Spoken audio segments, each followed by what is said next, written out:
Scarlett Johansson. दोस्तों हम आज बात करेंगे स्कारलेट जॉनसन के बारे में। उनकी पूरी बायोग्राफी देखेंगे। स्कारलेट जॉनसन कौन है, कहाँ से आई, कहाँ जन्म हुआ, माता पिता कौन है, सब कुछ। तो दोस्तों शुरू करते हैं, समय व्यस्त नहीं करते हैं फालतू में। स्कारलेट जॉनसन का जन्म 22 नवंबर 1984 को मैनहट्टन न्यूयॉर्क में हुआ। मैनहट्टन एक शहर है जो न्यूयॉर्क में स्थित है। और उनका पूरा नाम क्या है? तो उनका पूरा नाम है स्कारलेट इनग्रिड जॉनसन। उनकी माँ यहूदी थी और पिता डेनमार्क से थे। पिता पेशे से आर्किटेक्ट थे और माँ प्रोड्यूसर थी।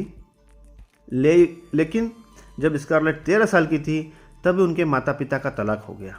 इसके बाद स्कारलेट अपनी नानी के साथ रहने लगी। तब से ही नानी ही उनकी बेस्ट फ्रेंड है। अक्सर तस्वीरों में भी वह अपनी नानी के साथ दिखाई देती है। वे ऐसी तस्वीरें पोस्ट करती रहती है जहाँ पर अपनी नानी साथ है। तो ये अपनी नानी से इतना प्रेम करती है कि उन्होंने बेटी का नाम भी अपनी नानी के नाम पर रख दिया है। तो दोस्तों आगे बढ़ते हैं। स्कारलेट जॉनसन के बचपन के बारे में कुछ देखते हैं। बचपन में आईने के सामने अपनी एक्टिंग किया करती थी। स्कारलेट को बचपन से ही एक्टिंग का शौक था। जब वे काफ़ी छोटी थी तभी से आईने के सामने घंटों खड़े होकर अभिनय किया करती थी। वे रोने की कोशिश करती थी। जब तक उन्हें असली में रोना ना आ जाए तब तक वो खड़ी रहती थी। एक्टिंग का इस कदर जुनून होने के बावजूद कई जगह रिजेक्शन देखने पड़े। एक्टिंग आखिर में इतना आसान तो नहीं है। भारत में तो आसान है, भारत में स्टार किड के लिए आसान है, वो ऐसे ही कर लेते हैं। और लोगों को ज़्यादा वो नहीं है, देखना है, मनोरंजन करना है तो वो करके चले जाते हैं। लेकिन हॉलीवुड में इस बात का है तो उन्हें खुद को साबित करने के लिए बार बार कोशिश करनी पड़ी। कई बार तो वे अपनी असफलता से बेहद निराश भी हो जाती थी। हर कोई हो जाता है। उन्हें बार बार रिजेक्ट होते देखकर एक बार उनकी माँ ने उनसे यह कह दिया कि वे कभी फिल्मों में अभिनय नहीं कर पाएंगी और यह काम तुमसे कभी नहीं हो पाएगा। लेकिन स्कारलेट पर माँ की बातों का कोई खास असर नहीं हुआ। वे दोबारा कोशिश करने लगी। ऐसा आता है समय हम सबके जीवन में।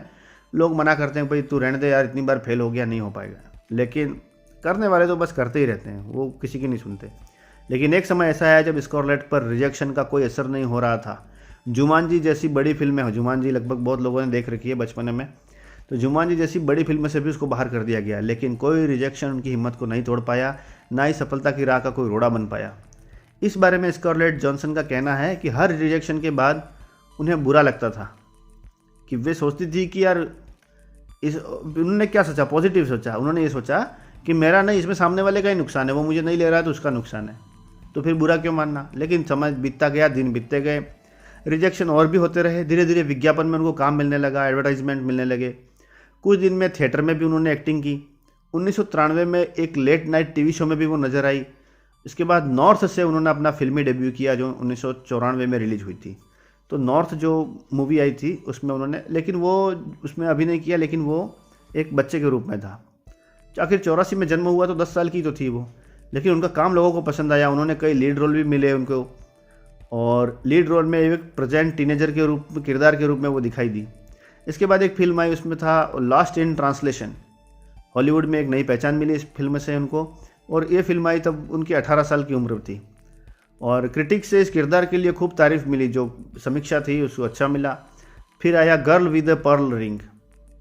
इसमें इनको लीड रोल निभाने के लिए ऑडिशन चल रहे थे। स्कारलेट ने ऑडिशन में हिस्सा लिया और 150 अभिनेत्रियों को पीछे छोड़कर लीड रोल इन्होंने अपने नाम कर लिया।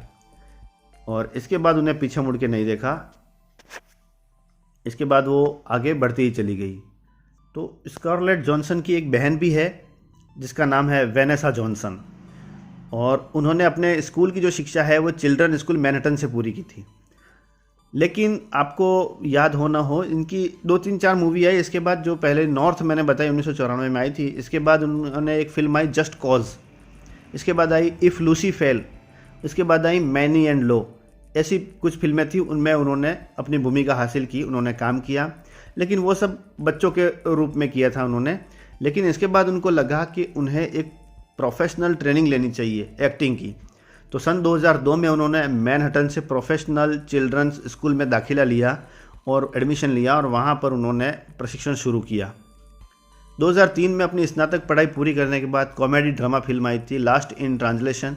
उसमें चार्लोट की भूमिका उन्होंने निभाई, जो कि पहली वयस्क भूमिका थी, एक एडल्ट भूमिका थी। इससे पहले वो बच्चों के रूप में रही। उसी वर्ष एक फिल्म आई जो मैंने बताया जैसा कि girl with a pearl earring, उसमें भी वो नजर आई। 2004 में फिर टीवी श्रृंखला आई, एक टीवी सीरीज आई एंटोरेज के न्यूयॉर्क एपिसोड में वो खुद दिखाई दी। टीवी सीरीज का नाम था एंटोरेज और न्यूयॉर्क में आई। देखिए दोस्तों, मैं आपको यहाँ पर एक बात बता दूँ कि अगर आप भी जीवन में स्ट्रगल कर रहे हैं, संघर्ष कर रहे हैं, या आप चाहते हैं कि हम कुछ करें, तो आपको देखिए, जो काम करेगा वही तो फेल होगा, जो नहीं करेगा वो तो यही कहेगा आपको करे ये नहीं होता, ऐसे नहीं होता है। और हाँ, ये भी हो सकता है कि आपने एक बार किया फेल हुए, 2 बार किया फेल हुए, लेकिन मास्टरी कब मिलती है? जब आप बार बार बार बार उस काम को करते हैं, तभी तो मास्टरी मिलती है, और जो मास्टरी मिलती है तभी सक्सेस होते हैं। तो इन्होंने भी इस तथ्य को अपनाया और आगे बढ़ी है। इसके बाद 2009 में उनकी फिल्म अन्ना मार्क की भूमिका निभाई थी इन्होंने, और hate just not that into you, ये इस तरह की मूवी थी। 2010 में आयरन मैन 2 में नज़र आई। आयरन मैन, जैसा कि आप जानते हैं, बहुत फेमस मूवी हुई, तो वहीं से उनको मतलब अगला स्टेप मिल गया। उन्होंने उसके अगले साल ही उन्होंने कैमरून की कॉमेडी मूवी थी वी बॉट अ जू, उसमें कैली फॉस्टर की भूमिका निभाई। इसके बाद 2012 में एक कॉमेडी ड्रामा फिल्म आई हिचकॉक, उसमें अभिनय किया, जो कि प्रसिद्ध अंग्रेजी फिल्म निर्माता हैं अल्फ्रेड हिचकॉक, आप सर्च करना उनको। अल्फ्रेड हिचकॉक के जीवन से प्रेरित था। उस वर्ष एक और फिल्म आई जिन्होंने सब कुछ प्रतिमान बदल दिए, उसका नाम था द एवेंजर्स, और बहुत फेमस मूवी हुई, आप सब जानते हैं इसको। उन्होंने सह कलाकार क्रिस इवांस के साथ 2014 में अपनी नई कड़ी, जो इसकी नई सीरीज आई, उसमें captain America the winter soldier, उसमें अपनी भूमिका को वापस आई वो। तो स्कारलेट जॉनसन ने ब्लैक विडो की भूमिका निभाई। नताशा रोमानोवा उनका नाम था इसमें, ब्लैक विडो कोड नेम था, और इस फिल्म को बहुत ही पॉजिटिव रिस्पॉन्स मिला। 2014 में शेफ आई एक मूवी, जिसमें उन्होंने मौली का किरदार निभाया। उन्होंने जॉन फेवरियो और रॉबर्ट डाउनी जूनियर वही अपना टोनी स्टार्क, और सोफिया वेरगरा के साथ देखा गया।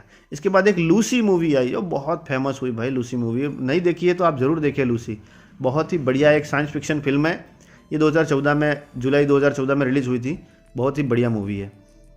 इसके बाद 2015 में एक फिर अगली सीरीज आई एवेंजर्स एज ऑफ अल्ट्रॉन, उसमें स्कारलेट जॉनसन दोबारा थी, और ब्लैक विडो नताशा रोमानोवा का किरदार दोबारा निभाया। और अमेरिकी जो कॉमिक पुस्तक से हैं उसमें वो सुपर हीरो है, वो उसमें भी चलता है वहाँ उनका। इसके बाद 2016 में एक बार फिर उसकी अगली सीरीज आई Captain America the civil war, और उसमें फिर से वो आई। इसके बाद एक कॉमेडी मूवी आई हेल सीजर, उसमें कास्ट किया गया था कैप्टन अमेरिका को में उसके प्रदर्शन के लिए उनको सर्वश्रेष्ठ सहायक अभिनेत्री का पुरस्कार मिला। और इसके बाद आई 2018 में एवेंजर्स इन्फिनिटी वॉर। 2019 की ये फिल्म मतलब 18 में रिलीज हुई, मतलब 18 में बनी, मैं 19 में लगभग रिलीज हुई थी, और दुनिया की सबसे ज़्यादा कमाई करने वाली फिल्म बन गई। इससे पहले आपको ध्यान हो तो अवतार नाम से एक मूवी आई थी, उसके नाम था यह रिकॉर्ड दुनिया में सबसे ज़्यादा कमाई करने का, लेकिन एवेंजर्स एंड गेम ने सबसे ज़्यादा कमाई की। स्कारलेट जॉनसन ने 2008 में रयान रेनॉल्ड्स नाम का एक व्यक्ति थे, उससे उन्होंने शादी की। दुर्भाग्य से शादी लंबे समय तक नहीं चली और 2011 में उनका तलाक हो गया। इसके बाद फिर सितंबर 2013 में रोमैन डोरियाक नाम के एक व्यक्ति थे, उनसे सगाई की, जो कि एक विज्ञापन एजेंसी के मालिक थे। और 4 सितंबर 2014 को उनके निजी लोगों ने, जो नज़दीकी लोग हैं, उन्होंने बताया कि उन्होंने एक बेटी जिसका नाम रोज़ डोरोथी को जन्म दिया है। और लेकिन उनके जन्म की तारीख का पता नहीं लगा, छोटी बच्ची है तो वो नहीं चाहती थी कि इस बात को बाहर आए। ठीक है, कोई दिक्कत नहीं है, लेकिन दुर्भाग्य से यह भी शादी लंबी नहीं चल पाई और 2017 में उनका तलाक हो गया। थोड़ी सी अपन बात कर लेते हैं उनके फिजिकल के बारे में। उनकी लंबाई ज़्यादा नहीं है, 5 फीट 3 इंच है, जहाँ कि हॉलीवुड में मतलब बाहर की विदेशी जो एक्ट्रेस होती है उनकी लंबाई बहुत ज़्यादा होती है, 6 फीट के आसपास होती है, लेकिन ये 5 फीट 3 इंच की, ज़्यादा लंबी नहीं है। और सेंटीमीटर में नापे तो 160 सेंटीमीटर हुआ। वजन इनका है 57 किलो, ये कोई वजन तो ऊपर नीचे होता रहता है। फिर इनका फिजिकल जो शारीरिक माप है वो है 36, 26, 36, जो कि आजकल बहुत पॉपुलर है। लेकिन उसको छोड़ो, आप इसके साथ मैच देखिए, उनकी आंखों का रंग हरा है, तो ये सोने पे सुहागा है। फिर उनके बाल सुनहरे हैं, मतलब हर चीज़ उनकी अलग है आम लोगों से। आप ये नहीं कह सकते कि ये तो सब में होता है। तो ये चीज़ें इनको सबसे अलग बनाती है। और सबसे अलग बनाने का एक सबसे बड़ी चीज़ है उनका जो कभी ना हारने वाला जज्बा। इसके साथ ही वो आगे बढ़ी और आज हम सब देखते हैं उनको और उनको फॉलो करते हैं। और मैं तो ये कहूँगा दोस्तों कि अगर आप लोग भी आगे बढ़ना चाहते हैं तो इस तरह का अपना लीजिए कि भाई हमें कभी किसी भी हालत में हार नहीं माननी है। हार गए, ख़त्म, ये दुनिया बहुत निष्ठुर है, आपको बिल्कुल नहीं बख्शेगी। ये नहीं कि यार इसके साथ दया करें, नहीं, कोई दया नहीं करेगा। यहाँ पर तो पास हुए तो आगे बढ़ो और फेल हुए तो नॉकआउट चलता है सीधा बाहर। ठीक है दोस्तों, तो वीडियो पसंद आया हो तो लाइक कीजिए, शेयर कीजिए और सब्सक्राइब कीजिए। धन्यवाद दोस्तों।